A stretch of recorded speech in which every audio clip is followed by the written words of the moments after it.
How's it going, guys? I just got back from the range shooting the FN 509 Tactical for the first time, and I was able to put 300 rounds through this gun. And I just thought I'd give my first shooting impressions after doing my unboxing, and I gotta say I'm very impressed with this gun.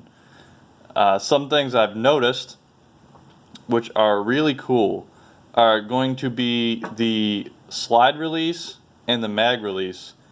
They are much improved, even over other guns that I've owned. This has to be the best slide release ever. It's 100% intended to be a slide release. I think it's awesome. Let me show you what's going on with this thing. So you can see right here, this has a perfect bulge at the top that fits your thumb perfectly while not being obtrusive. You can see it a little better on this side. They serrated it right on the top, and there's just a little bit of a bulge right there. It's absolutely perfect. This thing allows for when the slides lock back, even with a mag in it, just the slightest press with your thumb will send the slide home. It's really great. It's not too light, like it's going to go on by accident, but 100% functionality with this slide release. It makes reloads super fast. Really fantastic slide release. Cannot rave about this thing enough. And it was like, oh, it's just a slide release. But yeah, I mean, it was surprisingly enough that it made a mental note.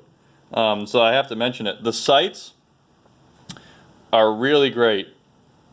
They're wicked good for quick acquisition. There's a bright white circle in the front of them, and the back is nice and blacked out.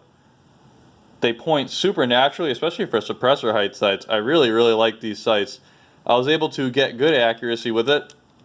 I put 300 rounds through the gun, and there's 200 of them right there. The first 100 were on a different target, and they were with this Syntec reloaded ammo that some range made me use. And then all the guns I shot that day shot like crap. And then later on in the day I just went and used my own federal ammo, and then I got this kind of accuracy. So that was kind of a waste of a trip. But yeah, so 200 rounds right here. These I started up here. These are the first shots with the gun.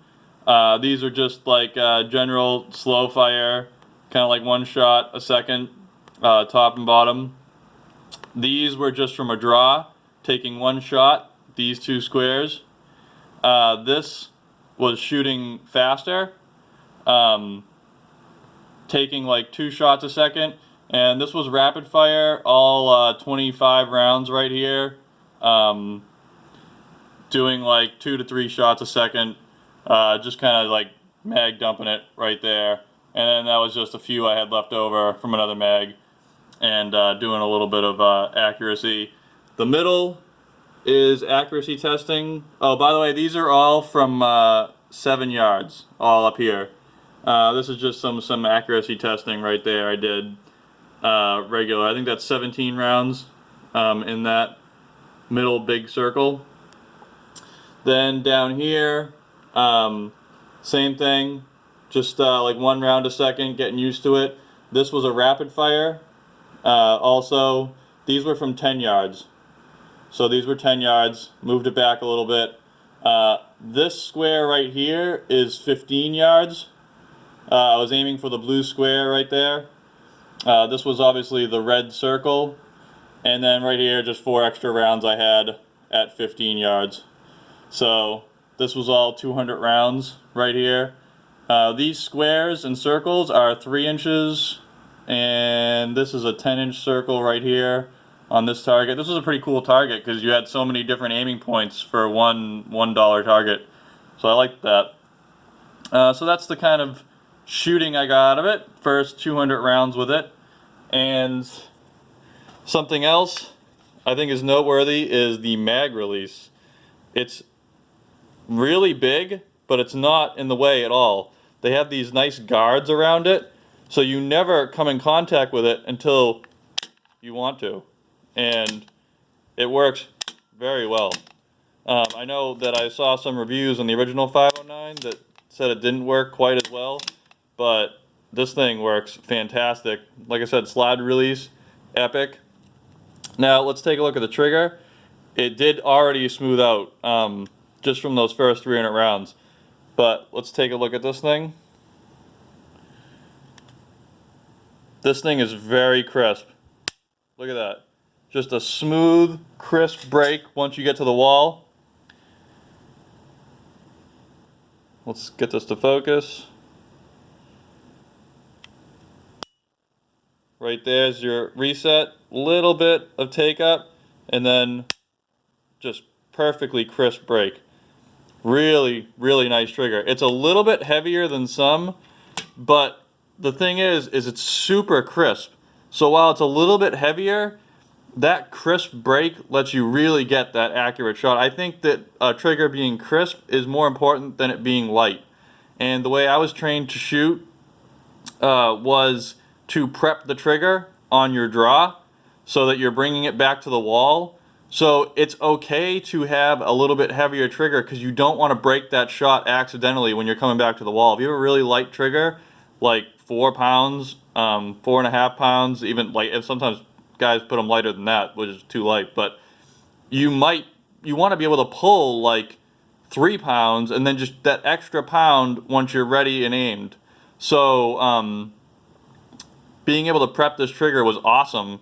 The trigger shoe is phenomenal.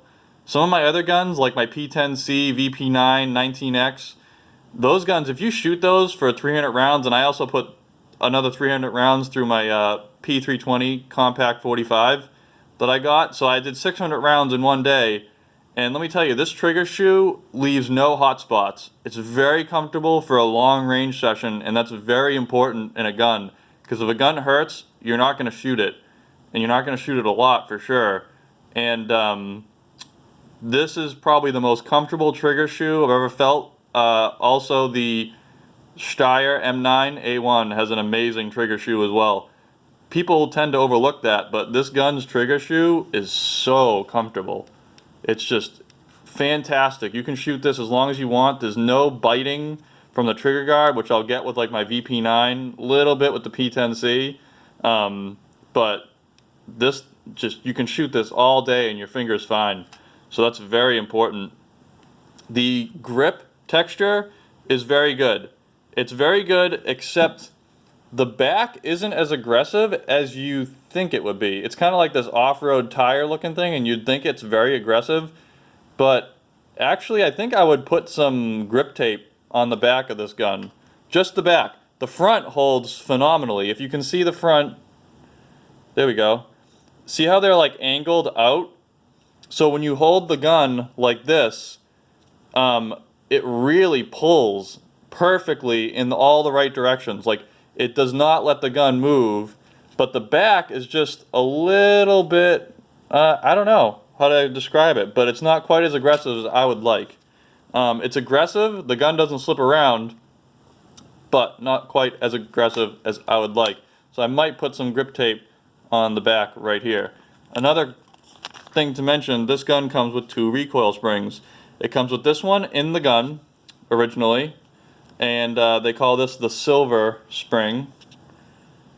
There we go. They call this the silver spring. And then the one that I have in it is the one that was in this package, and that's called the yellow spring, and it just has like yellow paint right here and like right here. So this silver spring, you can like read it right here. The factory installed silver assembly is optimized for duty, self-defense, and other standard power ammunition, as well as shooting standard lower power ammunition suppressed. So it says the yellow is more for like target rounds and lower powered frangible rounds. So in my experience from shooting this spring worked fine with regular training ammo, but the ejection was more positive with the yellow spring. I think in general, when you're not shooting suppressed and you're not shooting an entire like box of plus P ammunition, I mean in general we don't really shoot plus P when we're training. I'll just shoot some plus P once in a while, like my self-defense ammo. I'll shoot like a box or 2 a month maybe, or even every couple months. I don't shoot that much self-defense ammo. I shoot mostly cheap, like Winchester white box or UMC, stuff like that. Federal aluminum, Federal brass. So, like, that's the kind of stuff I generally shoot, and 99% of the time, I think the yellow recoil spring is going to be what you want in the gun. It's going to recoil less, and it's going to give you better ejection, and it's going to work 100%. I didn't have any malfunctions with this, but like I said, it's going to recoil harsher, and this spring is very strong. It's stronger than my Sig P320 45 compact spring. When you just rack the slide, it's stronger than any of my other 9mm springs. It's a very strong spring, and like I said, I think it's more intended for suppressed use than anything else. I think your general use spring is going to be that yellow spring. You'll have, like I said, less recoil and just smoother running for our training purposes all around. So that is my take on this gun. It's super impressive. I absolutely love it, and I will be doing a range review eventually with some range footage and footage shooting the gun. I was in an indoor range, so I couldn't film anything at the moment this last range session. But again, absolutely loving this gun. It's really great, super impressive. Love those sights. I really don't have anything bad to say about this gun. Alright guys, catch you later.